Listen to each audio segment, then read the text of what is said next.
Hey there, boys and girls. I've got a little trick I just learned to dry your clothes a lot faster, save you some energy and time. Watch this trick. So first of all, take fresh laundry, delicate load here. These are things I actually can dry. In the dryer. Toss these all in the dryer.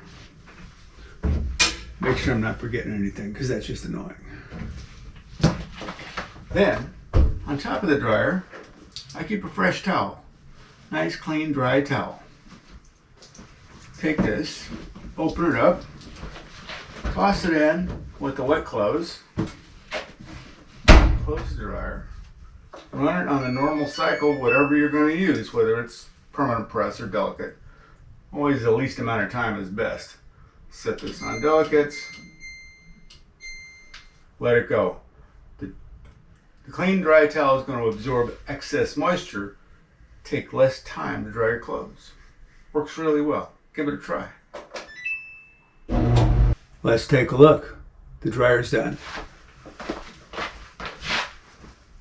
We have dry clothes. Everything is just fine. Fairly short amount of time. Take our trusty utility towel out. Fold it up for the next load. Put it up here. And take out some dry laundry.